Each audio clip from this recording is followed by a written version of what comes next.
paz, amado. Quem fala aqui é o presbítero Nelson e tem uma mensagem de cura, uma mensagem de salvação, uma mensagem de renovo, uma mensagem de transformação, porque a palavra de Deus, Ele nos traz cura, Ele nos transforma.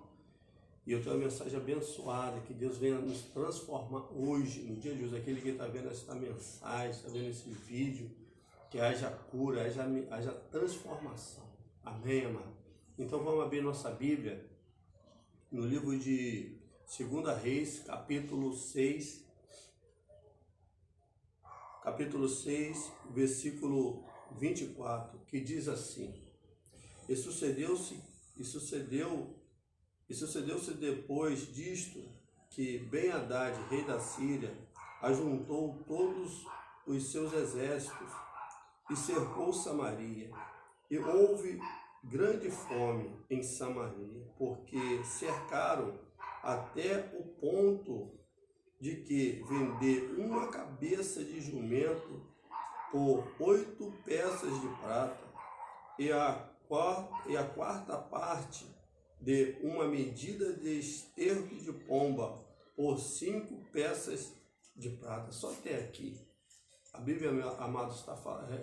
A Bíblia, ela fala que houve um tempo que houve uma grande fome na terra. No tempo de Abraão houve uma grande fome. No tempo de Isaac teve outra grande fome.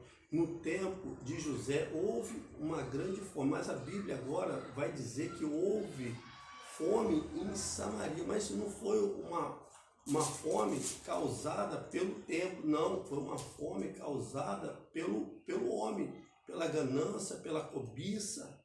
E hoje nós vamos aprender o que Deus quer falar conosco através dessa mensagem.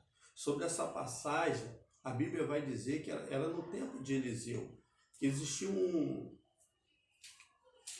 um homem chamado Ben-Hadad, o rei da Síria. E esse homem, ele veio com o seu grande exército e cercou Samaria. E ali Samaria era uma cidade.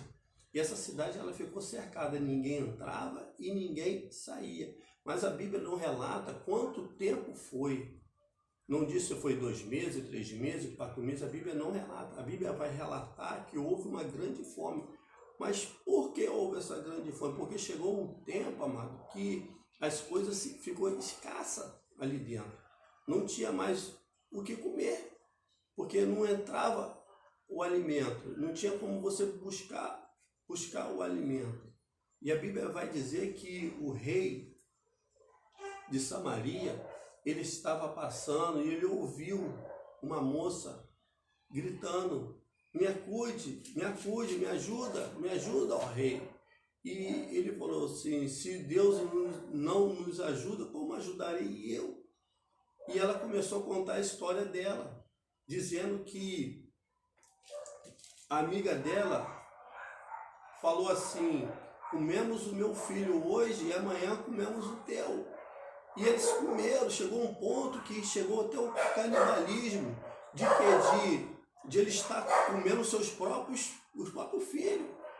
E aquela moça, ela comeu o filho da outra, quando foi com o meu dela, ela pegou e fugiu. E o rei ficou tão por dentro ali, ardente por dentro ali, que ele lançou uma culpa tão grande no profeta Eliseu. Ele achava que o profeta Eliseu que tinha trazido essa maldição, essa fome naquela cidade. Ele achou que era aquilo. E ele falou assim, que a cabeça de Eliseu não fique sobre os teus ombros.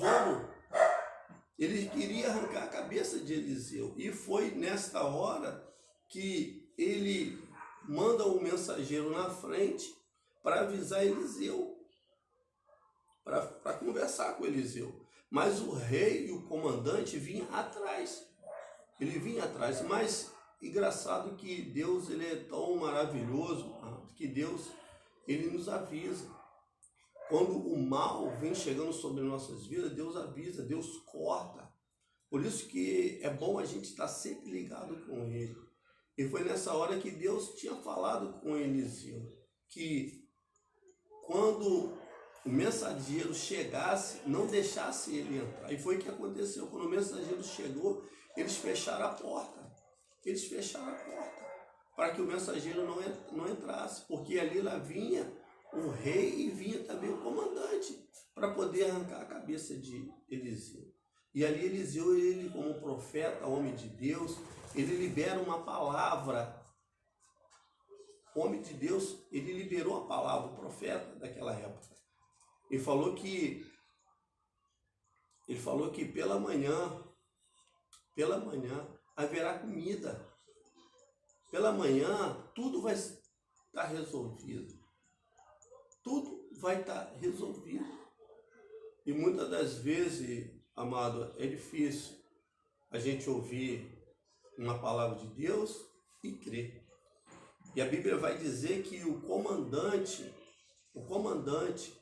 do rei, ele falou assim: será mesmo que Deus abra a janela do céu, será que iria acontecer isso? Será que iria acontecer isso? O comandante, como um homem incrédulo, ele duvidou da palavra do profeta. Ele duvidou. O profeta, ele é boca de Deus na terra. O profeta, ele é boca de Deus na terra. O que ele falar, está falado. Deus assina embaixo. Deus assina embaixo. E o que é que aconteceu? A Bíblia vai dizer, amados, que nesse curto tempo, naquela época também existia muitos leprosos. Mas a Bíblia vai falar nessa passagem que tinha 4 leprosos. E esses 4 leprosos, amados, eles se levantaram, eles tomaram uma posição. E eles falaram: se a gente fica aqui na cidade, nós iremos morrer. Nós iremos morrer. Mas se nós se levantarmos e sairmos e ir para o Sírio, também nós iremos morrer. Então, a gente temos que tentar.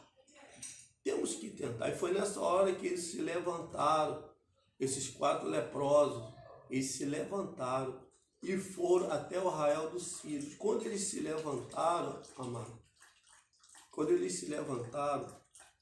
os sírios ouviu passos, mas não era de 4 pessoas, eram muitos e muitos passos. Deus fez os sírios escutar um grande exército vindo. Ouviu também carros, também os sírios ouviu, Deus fez eles ouvir tudo isso. E o que os sírios fizeram, amados? Eles meteram o pé, eles saíram voados, eles correram com medo. Eles achavam que o povo, né, o rei de Samaria, tinha fechado uma aliança. Tinha fechado uma aliança com o povo do Egito e com outros povos, com outras nações. Eles achavam isso. E eles achavam que o exército vinha para poder matar eles. Você imagine uma cidade cercada, uma cidade toda cercada. Não podia nem entrar e nem sair. E naquele momento, os 4 leprosos, eles tomam uma decisão de se levantar, de se erguer. Se eu fico, eu morro. Se eu sair, eu vou morrer, mas eu quero tentar. Eles tentaram. E se levantaram, e Deus fez ouvir uma multidão vindo com eles. Uma multidão muito grande vindo com eles. E quando eles chegaram no arraial dos sírios, eles não encontraram os sírios, não encontraram mais nada. Os sírios saíram em disparada, largaram o seu ouro, largaram sua prata, largaram comida, como o profeta tinha falado. O profeta tinha falado que iria resolver essa situação. Deus iria resolver essa situação. E que pela manhã existiria comida, existiria o alimento. Deus tinha falado. Profeta é boca de Deus na terra. Boca de Deus na terra. E ali, aqueles leprosos se saciavam, se comeram, eles pegaram os despojos, pegaram a prata, pegaram o ouro, muitos pegaram ali, guardaram, né? Eles pegaram, guardaram. Mas o que eu quero te dizer sobre essa mensagem que Deus colocou no meu coração. Eu queria fazer uma pergunta para os amados. Quem você é no tempo da crise? Essa situação que se encontra o país, quem você é? Porque através da crise vai revelar o teu caráter. Através da crise vai dizer quem você é. E eu trago essa pergunta e essa mensagem para nossas vidas. Quem você é no tempo da crise? Quem você é? A Bíblia vai falar que o rei,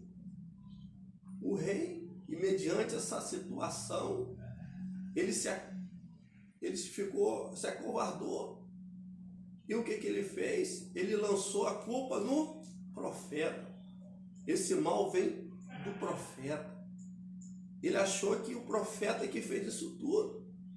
E muitas das vezes, amado, quando a situação do casal não vai bem, a primeira coisa que o casal faz, ele aponta ou o marido, ou a esposa. Primeiro ele aponta: o culpado é você. Foi por causa de você que está acontecendo essas coisas. Se você tivesse me ouvido, a gente não estaria nessa situação. Mas só que o casal, eles esquecem que quando o casal, quando se casa, os dois se tornam um só. Os dois se tornam um só. Porque até então, se não houver uma concordância entre o casal, nada vai funcionar.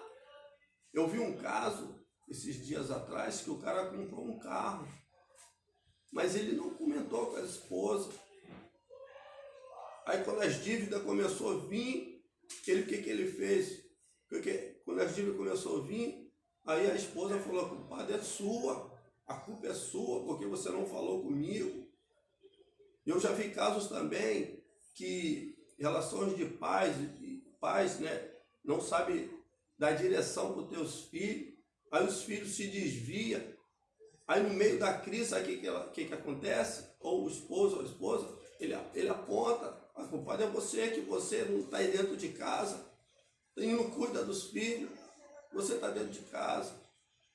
Também eu já vi casos acontecer que quando chega em casa, o marido ele briga por causa do almoço, por causa da janta, você está dentro de casa e não faz nada. No meio da crise, amado, a gente, quem você é nessa situação? Ou você faz igual Adão? Adão, quando pecou, quando chamou Deus para a conversa, quando Deus chamou ele para a conversa, ele falou: foi a mulher que tu me deste. E já queria sair da situação. Não. É os dois. O rei, ele fez isso. O rei já estava jogando a situação dele, era o rei. Ele tinha que tomar uma posição. Ele tinha que dar uma direção para o povo. Ele que tinha que tomar direção. Mas ele não podia se covardar. Não podia se covardar. E a Bíblia também, amado, vai falar sobre o profeta.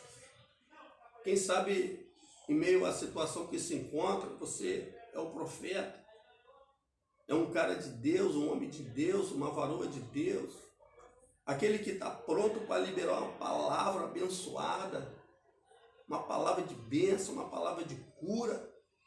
Quem sabe você é um desses, que no meio dessa situação, no meio da crise, você seja um profeta, está ali para abençoar a pessoa. Não, Deus vai mudar, Deus vai curar, Deus vai transformar, não se desanima. É só você crer. Quem sabe você é uma pessoa dessa. Quem sabe você também, como nós falamos aqui, essa passagem que nós lemos, fala de 4 pessoas. Vai falar do rei, vai falar do profeta, vai falar do comandante, vai falar do leproso. E uma que eu quero trazer agora é do leproso não, do comandante. Quem sabe você é o comandante, quando o profeta libera a palavra de Deus para a tua vida, aí você fala, será? Será que Deus vai abrir a janela do céu e vai acontecer isso? Será que você é um daqueles que a Bíblia, uns dos discípulos de Jesus, Tomé, tem que ver para crer? Será que a tua fé é aquela fé que tem que estar na frente dos olhos? Que fé não é isso? Será que você é uma pessoa dessa que tem que ver para crer? Que a palavra de Deus é que vai dar cura. Quando você absorve aquela palavra, a Bíblia diz que a gente tem que estar mastigando ela, ó. Mastigando, ó. O boi, o cavalo, eles ficam, quando eles comem o fêmur, né, eles ficam debulhando ali. É que nós também temos que estar debulhando a palavra, comentando, falando da palavra. Como é que a palavra vai fazer um efeito na nossa vida? Porque a gente não pratica a palavra. Mas quando você passa a praticar, eu vou dar uma experiência para os amados sobre mim. Quando eu comecei o Evangelho, eu não lia só a Bíblia. Eu botava um rádio, né? Botava o fone e ligava no celular. E para onde eu ia, eu estava ali ouvindo a palavra. Muitas pessoas falam assim, Nelson, você grava as palavras? Não, porque eu ouvia muito a palavra. Eu estava trabalhando e estava ouvindo a palavra de Deus, para que ela não venha acontecer o que aconteceu com esse capitão. Será? Não, vai acontecer. E no mundo espiritual já aconteceu. No mundo espiritual já aconteceu. Isso é fé, é determinar. É determinar. E a Bíblia vai falar também dos leprosos. Um dia, outrora, nós fomos leprosos. Não leprosos de doença, como se está falando aqui da passagem da Bíblia, mas vai falar leprosos de alma, de corpo, de espírito, doente na carne. Doente na carne, outrora nós éramos assim. Nós vivíamos como o curso desse mundo. Como tem uma música que fala, tem uma música mundana que fala assim, deixa a vida me levar, vida leva. Não tem uma música assim? Então, antigamente nós vivíamos assim, deixa a vida me levar, mas está errado. Quem tem que nos levar é o Senhor Jesus. Foi para isso que Ele veio. Ele veio para nos mostrar o caminho, Ele veio para nos conduzir. Porque outrora nós era pecador, era errante, era falho. Mas a Bíblia vai dizer que esses 4 leprosos, eles se levantaram. Quem sabe você, no meio desta crise, você é um desses aqui da Bíblia, leproso, não de doença, mas aquele que um dia foi leproso e tomou uma decisão, falou assim, eu não quero mais viver nessa vida, eu não quero viver mais nessa situação. E tomou uma posição e se levantou, se ergueu, eu vou avançar. Porque se eu ficar aqui, eu vou morrer. Então eu vou tentar. Eu tenho que me levantar, eu tenho que prosseguir. Eu não posso ficar parado. Quem sabe você, amado, é uma dessas pessoas que precisa se levantar, tomar uma posição com Deus. Quem sabe você hoje, Deus está falando no teu coração. Eu sei que essa situação que se encontra no país, mas isso não é momento da gente se covardar, não, dentro de casa. Ficar esperando acontecer, não, vamos nos levantar. Vamos nos levantar. Como assim, presbítero? Ir para a rua? Não. Buscar a presença de Deus. Buscar a presença de Deus dentro da tua casa. A Bíblia diz que praga nenhuma chega à tua tenda. Mas quando tu se levanta, amado, a Bíblia vai dizer que esses 4 leprosos, quando eles se levantaram, quando eles foram ao arraial dos sírios, os sírios escutaram, amado, muitos e muitos passos, um passo de um grande exército vindo com aqueles 4 leprosos. Eu te digo uma coisa, quando você toma uma posição com Deus de se levantar, de se erguer, o seu adversário, aquele que está botando medo, aquele que está botando empecilho, aquilo que está te trazendo dificuldade, aquilo que está trazendo enfermidade, quando tu toma uma posição com Deus, quando você se levanta, o teu adversário, ele não vai ouvir os teus passos, mas vai ouvir um grande passo de um grande exército vindo contigo. Amém? Glória a Deus. Então é momento de se levantar. É momento de se levantar. E quando o adversário ouvir esse espaço, ele vai partir em retirada. Ele vai partir em retirada. Amém, amado? Então vamos tomar uma posição. Vamos se erguer, vamos levantar. Vamos deixar o adversário confundido. Vamos confundir o adversário. Como assim, presbítero? Com a presença de Deus. Com a presença de Deus. E eu quero pedir a Deus nesse momento, que através dessa mensagem, Deus venha abençoar a tua vida, amado. Amém, amado. Que Deus te abençoe e te guarde no dia de hoje. Amém. Glória a Deus. Amém, amado.